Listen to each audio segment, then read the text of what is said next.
พระเจ้าใหญ่ครับเลยแงบนี่อะไรโตใหญ่สำเร็จน้อยไปเลยตัวกี่ใหญ่กว่าเนาะหลักลาเก่าอะไรมันป้ามีหอยเหลือความเลยโอ้ต้นไม้โมเมนต์ไม่ให้ได้เนาะเอาในน้อยๆยาวๆช่วงตันยังน้อยเพื่อสิได้แปะคล้องกับป้อมนี่ป้าเพื่อนหาไม้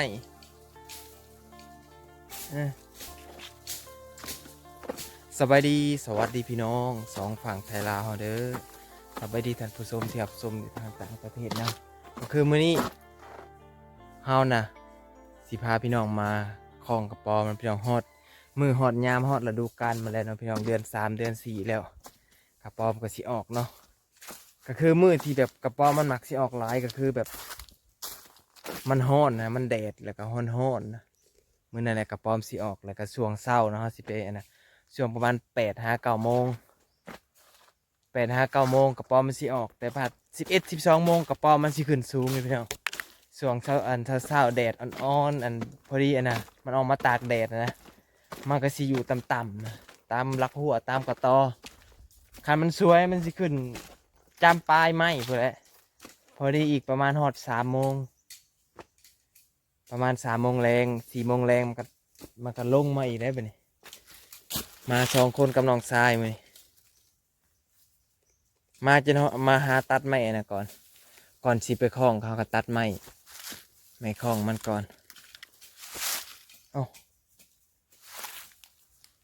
ลืมเลยมันลงตลอดเมื่อกี้เนี่ยลืมทิ่มไม้คล้องโอ้ยเอามาอยากคิ้วได้เห็นไม้คล้องเขาเลย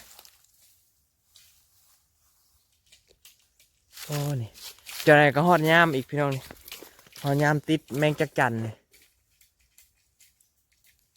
เสียงดังอูดแล้วจะไหนเดือนยังว่าติดวิทย์นี่ก็ฮอดแล้วว่าเดือนแมงจักจั่นเนาะโอ้ยพาติดแมงจักจั่นเห็ดแจ่วไอ้เด้เห็ดแจ่วเห็ดดิบก็กะปิคุยขักมาขักนี่พี่น้องนี่อันเขาหาห้อยเรือแบบที่ไรนี่เห็ดบ่มันอยู่ในโกนเนี่ยนะลมยูสันเขาจกเอาเลยได้นี่แม่นเขาป้อนลิ่นบจักนะคือเบา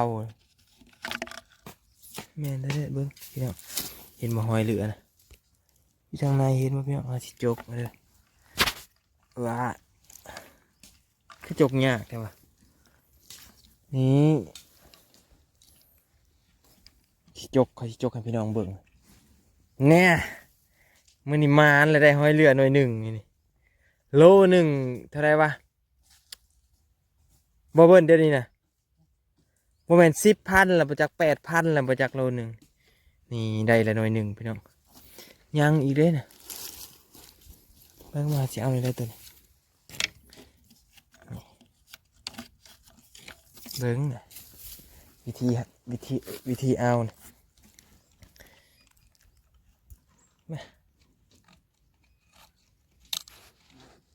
บ่ได้เลยนี่หน่อยนี่เอายากเลยเบิ่งมันคือเอายากเท่านั้นเจ้าว่ามียังมีอีกลายหนึ่งไหมพระเจ้าคู่หนึ่งมันแตกเลยโว้ยจิ้มเจมันแตก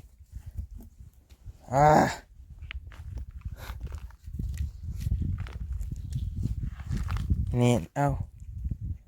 ตัวนี้โบแมนที่หอยเหลือตัวนี้ตัวนี้มันจะมันแตกเอาบ่เบิ่น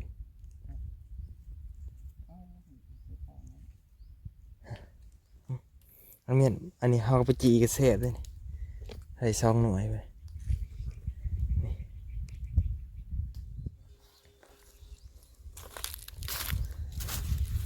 พี่น้องเห็นแล้วบ่นี่พอกระป๋อมเลยนี่เห็นยอพี่น้องนี่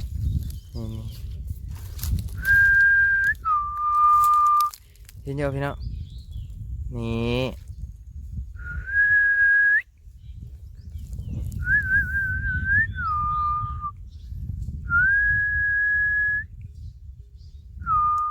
แน่มันได้แล้วนี่นี่ไปมันแล้วตัวบางใหญ่เติบนี่พี่น้องไปหาบอลใหม่อีกกระป๋องไก่ใหญ่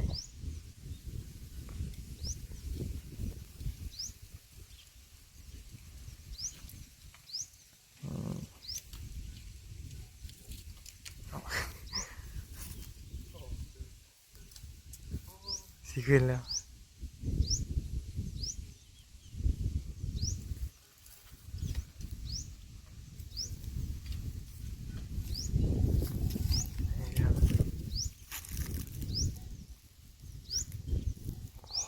ตัวใหญ่เลย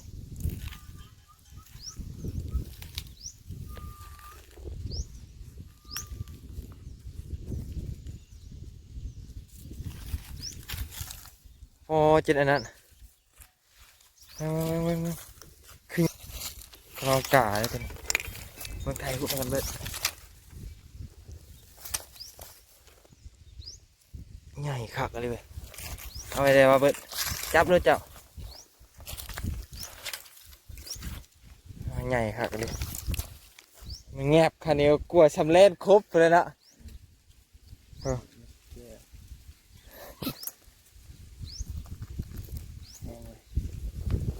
ได้เห็นใหญ่คักเลย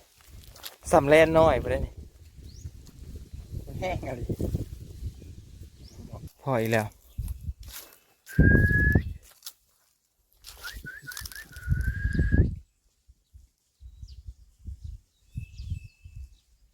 นี่กระเดวพี่น้องมันนี่เลยเฮ้ยนี่อะไรอีกโตใหญ่นี่สำเร็จน้อยไปเลยนี่โตกี่ใหญ่กว่าเนาะพ่อแดดแห้งดิตอนนี้ก็11 โมงเลย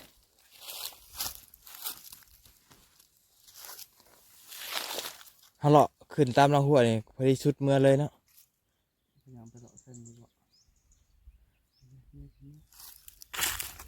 เนี่ยหักแล้วอ่ะยังไม่แข่งไปได้หักได้แข่งกับไปได้หักก่อน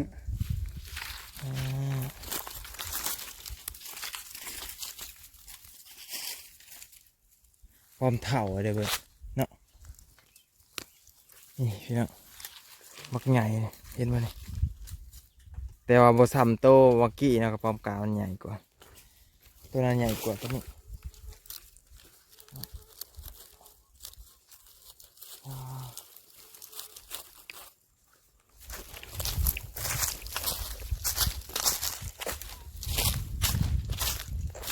เขาก็หากระป๋อมมาก็สิหาสิแหละตามกกใหม่กกตอกคันมันมีมันออกมาตากแดดมันสิเป็นแบบตากคอแดงแบบตอดเงางอบอะไรเลย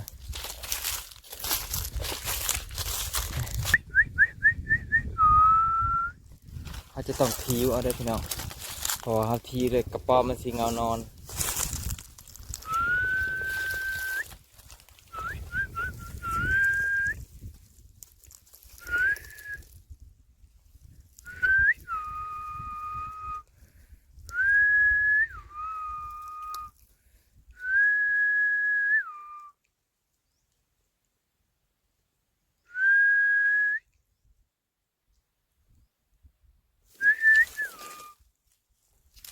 ตัวไหนก็ไม่อีกว่าเป็นยังวะมือนี่กล้องขึ้นไปแจ้งมั่วแห้งวะทูขี้ดินคืนเป็นการเขียด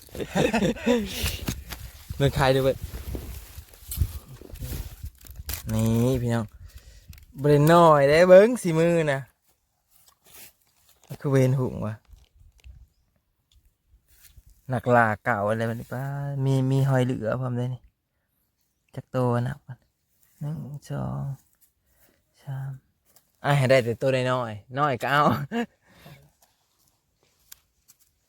นี่พี่น้องเว้ยเฮ้ย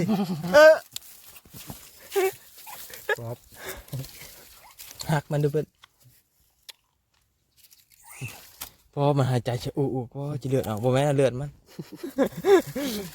ออกไปได้ตัวหนึ่งได้เดี๋ยวไปปล่อยพร้อมเลยนะพร้อม เอามาไปสิไปปล่อยเดี๋ยวว่าเคยเห็นอันไอเห็นเจ้าฮักขึ้นว่าฮักอะไรตัวใหญ่ ข้าวจะฮักเลย เอา เบิ่งมันครบฮะเบิ่งห้อยแขวได้นี่เห็นป่ะมันครบแต่พี่จะเลื่อนลงมานี่โอ้พี่น้องนี่เจ็บย้อน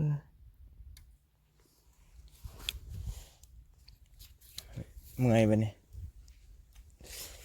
จบคลิปแล้วพี่น้องบัดนี้ปอต่อแดดทั่วแดดจะเป็นแหยบอยู่นี่